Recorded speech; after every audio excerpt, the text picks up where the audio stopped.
मैं नालंदा विश्वविद्यालय बोल रहा हूं। आज मैं आपको मेरा ऐसा गौरवशाली इतिहास बताने वाला हूं जिसके बारे में आज की पीढ़ी कम ही जानती है। हां, मैं वही विश्वविद्यालय हूं जो एशिया की सबसे बड़ी यूनिवर्सिटी हुआ करता था। लेकिन एक नरभक्षी, पागल, राक्षस, क्रूर और सन की तुर्की शासक बख्तियार खिलजी ने मुझे और मेरे पुस्तक भंडार को जलाकर राख कर दिया था। महीनों तक मैं जलता रहा, किसी ने मेरी सुध नहीं ली। मैं सबसे पहले मुझे जलाने वाले के बारे में बताऊंगा, उसके बाद मेरी खोज कैसे हुई, उसके बाद मैं अपनी बनावट बताऊंगा, उसके बाद मैं आपको मेरी अलग अलग विशेषताओं से अवगत कराऊंगा, और सबसे पहले मैं नालंदा को क्यों तहस नहस किया गया वो बताता हूं। मेरी कहानी सुनोगे तो भारत के लाडलों, तो आपकी आंखें भी भीग जाएंगी। क्रंदन भरी आंखें और रुंधे हुए गले के साथ मैं आज सुनाता हूं मेरी कहानी। मेरे प्रांगण में 10,000 से ज्यादा विद्यार्थी पढ़ा करते थे और उनको पढ़ाने के लिए 1600 से अधिक पंडित आचार्य हमेशा मौजूद थे। एक समय की बात है, बख्तियार खिलजी नाम के क्रूर लुटेरे और मूर्ति पूजकों के विरोध की तबीयत खराब हो गई। किसी गंभीर बीमारी ने उसे जकड़ लिया था। उसने अपने नीम हकीमों से बहुत इलाज करवा लिया, लेकिन उसकी तबीयत ठीक नहीं हुई। उस समय एक यात्री मेरे प्रांगण में घूमते हुए सभी विषय पर पढ़ने वाले आचार्यों से भेंट करते हुए मोहम्मद बख्तियार खिलजी के राज्य में जा पहुंचा। वहां उसे पता चला कि वो अभी बीमार है तो मिल नहीं सकता। उस यात्री के विशेष आग्रह पर बख्तियार खिलजी मिलने के लिए तैयार हुआ। यात्री ने मिलते ही बख्तियार खिलजी को सलाह दी कि विश्व प्रसिद्ध नालंदा विश्वविद्यालय में मेडिसिन विभाग के प्रमुख पंडित राहुल श्री बद्र जी आपका इलाज करके आपको ठीक कर सकते हैं। फिर क्या था, पंडित राहुल श्री बद्र जी से इलाज की इच्छा प्रकट की, लेकिन बख्तियार खिलजी ने एक शर्त रखी थी कि मैं किसी भी प्रकार की भारतीय पद्धति से बनाई गई दवा नहीं खाएगा, क्योंकि ये काफिरों के द्वारा बनाई गई है। फिर कुछ समय के बाद राहुल जी श्री बद्र ने कुरान की प्रति लेकर खिलजी के पास गए और ये सलाह दी कि प्रतिदिन कुरान की प्रतियां आप पढ़ेंगे तो आप ठीक हो जाओगे, ये मेरा दावा है। उसके कुछ दिनों तक खिलजी ने कुरान की प्रतियां दिन में कई बार पढ़ी और उसने महसूस किया कि उसके स्वास्थ्य अब ठीक होने लगा है। उसके बाद उसने पता लगाया कि मैं ठीक कैसे हो गया, तो उसे पता चला कि पंडित राहुल श्री बद्र जी ने कुरान की प्रतियों पर दवाई का लेप लगा दिया था। जिनको पता था कुरान पढ़ने वाले खिलजी हमेशा पन्ने पलटते समय हाथ पर थूक लगाता है, इस माध्यम से शरीर में दवा का असर हुआ और वो ठीक हो गया। उसी के तुरंत बाद खिलजी को यह बात सहन नहीं हुई कि मेरे नीम हकीमों से मैं ठीक नहीं हुआ, परंतु काफिर की दवाई ने मुझे ठीक कर दिया। मेरे हकीमों से ज्यादा ज्ञान उन आचार्यों और पंडितों में है। मन ही मन में मेरे प्रति उसके मन में द्वेष पैदा हो गया। मैं नालंदा विश्वविद्यालय पूर्ण रूप से शांति का संदेश देने वाले भगवान बौद्ध से प्रेरित था। जगह जगह पर भगवान बुद्ध की प्रतिमाएं और स्तूप बनाए गए थे। हर आचार्य, पंडित, हर विषय में परिपूर्ण बड़े बड़े ज्ञानी और बड़े विद्यार्थी सभी भगवान बुद्ध के सामने नतमस्तक होकर शिक्षा ग्रहण करते थे। ये बात खिलजी को सहन नहीं हुई, क्योंकि वो एक मूर्ति भंजक था। मूर्ति पूजकों को मारना वो अपना धर्म समझता था और एक मूर्ति पूजक द्वारा इसका इलाज करके ठीक करना उसे अपने धर्म की तौहीन नजर आई। फिर अचानक एक दिन मैंने असंख्य घोड़ों के पैरों की टाप सुनी, कंपन को अपनी ओर आते महसूस किया। लेकिन मैं तो शांति और शिक्षा के लिए विश्व में विख्यात था, मुझे किस बात का डर था। खिलजी और उसके घुड़सवारों ने मेरे सभी दरवाजों को बाहर से बंद किया और एक टोली अंदर घुस गई। उसके बाद मैंने जो क्रूर खेल देखा, मेरे प्रांगण में जो शब्दों में बयान नहीं कर सकता, कहना बड़ा आसान है। लेकिन जो मैंने अपने आचार्य, पंडित और विश्व के अलग अलग कोने से आए विद्यार्थियों का टपकता खून देखा, मैंने अपनी नंगी आंखों से देखा, उसको बताना कठिन है। हजारों शिक्षकों को पल भर में मार दिया गया। शांति के संदेश को फैलाने वाले असहाय खाली हाथ वाले मौजूद सभी को खिलजी की मूर्ति पूजक विरोधी मानसिकता ने मार दिया। कुछ भागने में कामयाब हो गए तो कुछ महत्वपूर्ण पांडुलिपियों को कपड़े में छुपाकर अपने साथ ले गए, जो तिब्बत की ओर भागे, और उन्हें पांडुलिपियों की सहायता से बौद्ध धर्म और शांति का प्रसार तिब्बत में हुआ। मैंने अपनी इन्हीं आंखों से वो खूनी खेल देखा, जो क्रंदन दृश्य 10,000 विद्यार्थियों के साथ साथ सभी आचार्य, पंडित और शिक्षकों को मार दिया गया। उनका कसूर ये था कि वो मूर्ति पूजक थे, मूर्ति में अपनी आस्था रखते थे। उन सभी मूर्ति पूजकों को मूर्ति पूजा का दंड मिला। मेरे परिसर में मैंने ऐसा खूनी खेल देखने की कभी कल्पना भी नहीं की थी। मैं तो शांति का मंदिर था। जब सभी मूर्ति पूजकों को मार दिया गया तो खिलजी ने आदेश दिया कि मेरे पूरे परिसर को आग लगा दी जाए, मुझे खंडित करके तहस नहस कर दिया जाए।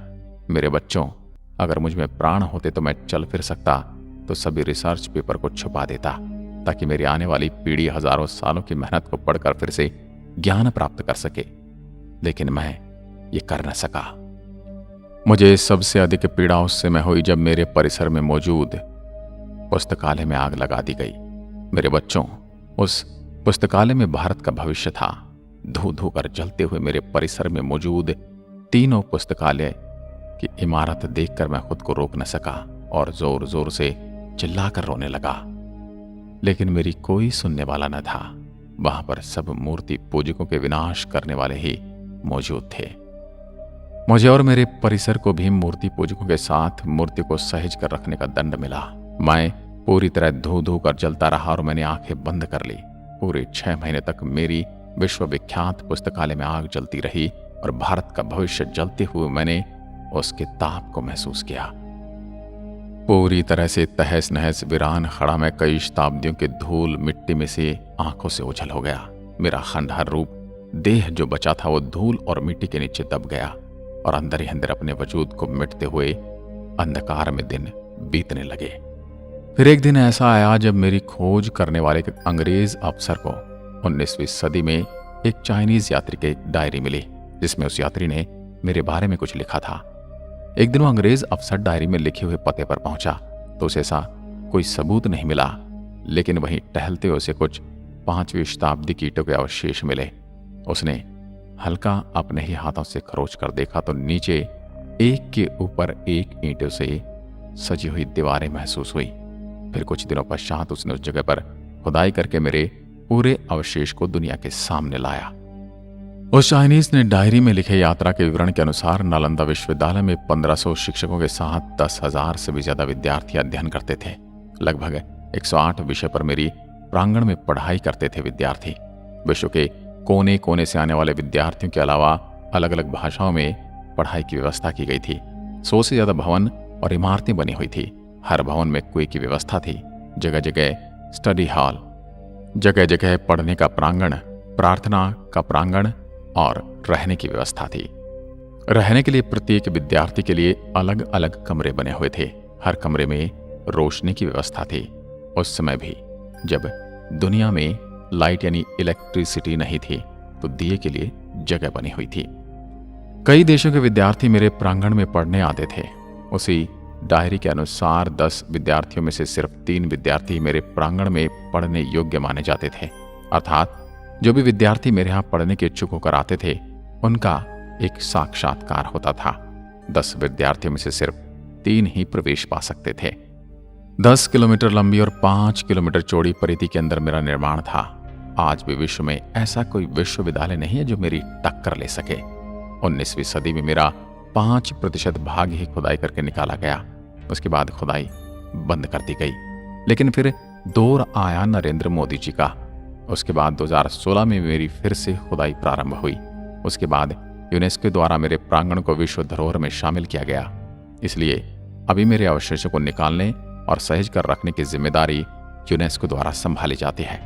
मुझे मुख्यतः 3 राजाओं ने मिलकर बनाया था। इसमें पहले राजा थे कुमारगुप्त, जो मगध के बहुत बड़े राजा थे। मगध की राजधानी राजगिरा होती थी, जो मेरे विश्वविद्यालय के प्रांगण से 15 किलोमीटर की दूरी पर स्थित थी। कुमारगुप्त ने 500 ईस्वी में नालंदा विश्वविद्यालय के रूप में मेरी स्थापना की थी। 5वीं सदी थी। आप जिस स्थान पर आज आए हैं वो लगभग 1600 वर्ष पूर्व एक विश्वविद्यालय हुआ करता था। फिर दूसरे थे कन्नौज के राजा हर्षवर्धन। उन्होंने मेरे प्रांगण की दूसरी मंजिल का निर्माण कराया लगभग 7वीं शताब्दी में, और मेरी ख्याति दूर दूर तक फैलने लगी। उसके पश्चात तीसरे थे राजा देवपाल, जो बंगाल के राजा 9वीं शताब्दी में आए और मुझे देखकर प्रसन्न हो गए। फिर उन्होंने मेरी ख्याति को और बढ़ाते हुए तीसरी मंजिल का निर्माण किया। फिर इस विश्वविद्यालय के नाम और उपनामों के पीछे 3 राज्यों का नाम सबके ऊपर लिखा जाता है, जिनमें गुप्त वंश, हर्ष वंश और पाल वंश। जो भी मेरे लिए ईश्वर रूप उन राजाओं के पद चिन्हों की आहट में सुन सकता हूं। मेरे यहाँ छात्रों के रहने के लिए 300 कक्ष बने थे, जिनमें अकेले या एक से अधिक छात्रों के रहने की व्यवस्था थी। 1 या 2 भिक्षु छात्र एक कमरे में रहते थे। कमरे छात्रों को प्रत्येक वर्ष उनकी अग्रिमता के आधार पर दिए जाते थे। इसका प्रबंधन स्वयं छात्रों द्वारा छात्र संघ के माध्यम से किया जाता था। यह विश्व का प्रथम पूर्णतः आवासीय विश्वविद्यालय था। इस विश्वविद्यालय में 3 श्रेणियों के आचार्य थे, जो अपनी योग्यता अनुसार प्रथम, द्वितीय और तृतीय श्रेणी में आते थे। नालंदा के प्रसिद्ध आचार्यों में शीलभद्र, धर्मपाल, चंद्रपाल, गुणमती और स्थिरमती प्रमुख थे। ह्युनसांग के समय इस विश्वविद्यालय के प्रमुख शीलभद्र थे, जो एक महान आचार्य, शिक्षक और विद्वान थे।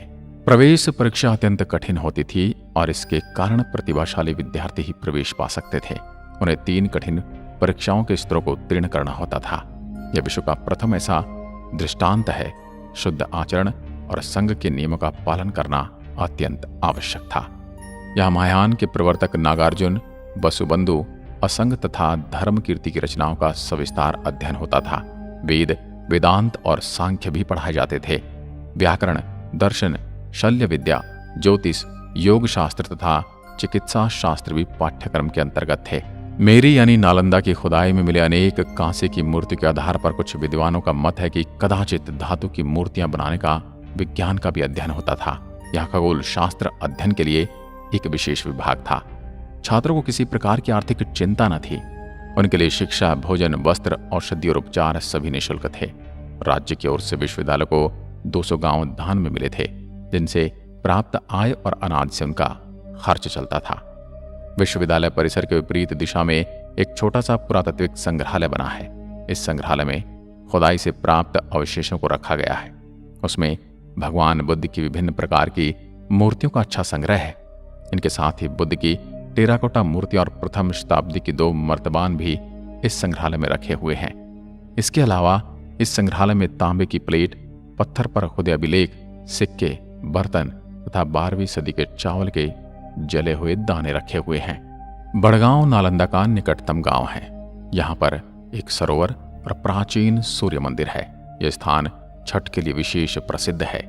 नालंदा से थोड़ी दूर पर सिलाव स्थित है, जो स्वादिष्ट मिठाई खाजा के लिए प्रसिद्ध है। इनके पास ही है राजगृह। मेरे प्रांगण में मौजूद पुस्तकालय पूरे 9 मंजिल बड़ा था, जिसको कुछ इस्लामिक आक्रमणकारियों ने जला दिया। और मेरे पुस्तकालय में 3 इमारतें हुआ करती थी। उनके नाम हुआ करते थे रत्नादि, रत्न सागर और रत्नी रजक। 12 शताब्दी में जब खिलजी की क्रूर और मूर्ति भंजक विरोधी मानसिकता ने मुझे तहस नहस कर दिया, मेरी विश्व प्रसिद्ध पुस्तकालय में आग लगा दी और मुझे 6 महीने तक धू धू कर जला दिया। मेरे देशवासियों, आपने उस लाइब्रेरी में क्या खोया वो आप अभी नहीं समझ सकते। हजारों वर्षों के शोध, लाखों पांडुलिपि, हजारों करोड़ों शोध के पेपर धू धू कर जल गए। 6 महीने इसलिए लग गए क्योंकि उस समय पेपर नहीं हुआ करते थे। अधिकांश पांडुलिपि और रिसर्च के डॉक्यूमेंट ताम्र पत्रों पर उकेरे जाते थे। पूरा पुस्तकालय के प्रांगण का नाम धर्मगंज हुआ करता था। मेरे यहाँ आने के लिए आपको हवाई मार्ग और सड़क मार्ग अथवा रेल मार्ग से यात्रा करनी पड़ेगी। हवाई मार्ग के लिए निकटतम एयरपोर्ट यहाँ से 89 किलोमीटर दूर निकटतम हवाई अड्डा पटना का जयप्रकाश नारायण हवाई अड्डा है। रेल मार्ग के लिए नालंदा में भी रेलवे स्टेशन है, किंतु यहाँ का प्रमुख रेलवे स्टेशन राजगीर है। राजगीर जाने वाली सभी ट्रेन नालंदा होकर जाती हैं। सड़क मार्ग, नालंदा सड़क मार्ग द्वारा कई निकटवर्ती शहरों से जुड़ा है। अगर आप राजगीर से आते हैं तो 89 किलोमीटर दूर पड़ता हूँ। वहीं आप गया से आते हैं तो 89 किलोमीटर दूर स्थित हूँ, लेकिन बोध गया से आते हैं तो मैं 110 किलोमीटर की दूरी पर हूँ। मैं नालंदा विश्वविद्यालय आपको आमंत्रित करता हूँ। तो महानुभावों, मेरे बारे में आपके दिमाग में कुछ तो प्रतिक्रिया जरूर आई होगी।